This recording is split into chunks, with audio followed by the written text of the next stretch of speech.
Au début, nous étions persuadés que le Seigneur reviendrait en l'an 2000.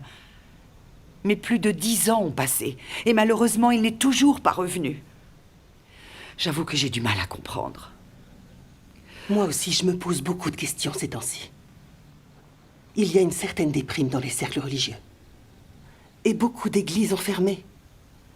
Alors je vous le demande, à vous qui observez le ciel avec tant d'espoir dans les yeux, aurons-nous vraiment une chance de l'accueillir? Écoutez, Seigneur Jésus a dit, « Celui qui cherche trouve, et l'on ouvre à celui qui frappe. » Pourquoi ne pas faire des recherches pour voir si la venue du Seigneur est annoncée? Oh, des recherches? Où est-ce qu'on chercherait?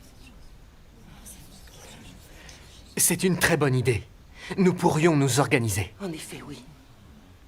Le Seigneur Jésus a dit, « Au milieu de la nuit, on cria, « Voici l'époux, allez à sa rencontre. » Donc lorsque le Seigneur est là, les gens répandent la nouvelle et témoignent de sa venue. C'est vrai. Si quelque part quelqu'un témoigne de son retour, nous saurons qu'il est là. Oui. D'ailleurs, j'ai entendu dire qu'il n'y a pas longtemps, des membres de l'Éclair oriental ont pu témoigner à plusieurs reprises du retour du Seigneur Jésus, revenu exprimer la vérité et accomplir l'œuvre du jugement dans les derniers jours. Ça correspond à ce qui est écrit dans la Bible, car c'est le moment où le jugement va commencer par la maison de Dieu. Je me demande si l'Éclair oriental est vraiment la manifestation et l'œuvre du Seigneur. Peut-être. Oui, pourquoi pas. Ça ne paraît pas si insensé. Que l'Éclair oriental soit la manifestation et l'œuvre du Seigneur? Non, c'est impossible. Matthieu, chapitre 24, paragraphes 29 et 30. Aussitôt après ces jours de détresse, le soleil s'obscurcira. La lune ne donnera plus sa lumière, les étoiles tomberont du ciel, et les puissances des cieux seront ébranlées. Alors le signe du Fils de l'homme paraîtra dans le ciel. Toutes les tribus de la terre se lamenteront. Et elles verront le Fils de l'homme venant sur les nuées du ciel avec puissance et une grande gloire. Amen. Amen. La Bible nous le précise, le Seigneur reviendra sur un nuage. Oui, c'est vrai. Et le jour de son retour, il y aura de grands événements.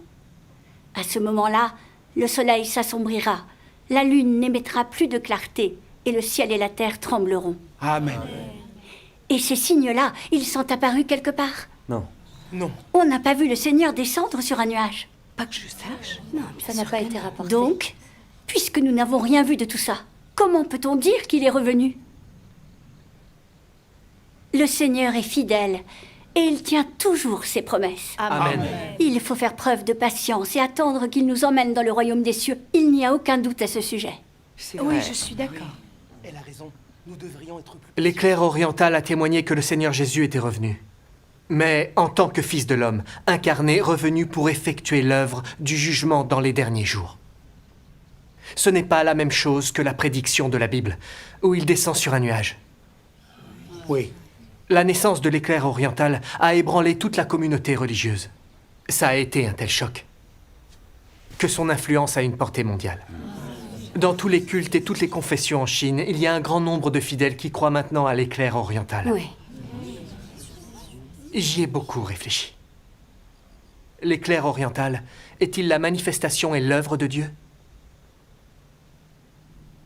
Si c'est la manifestation et l'œuvre de Dieu, quelle prophétie du Seigneur Jésus réalise-t-il?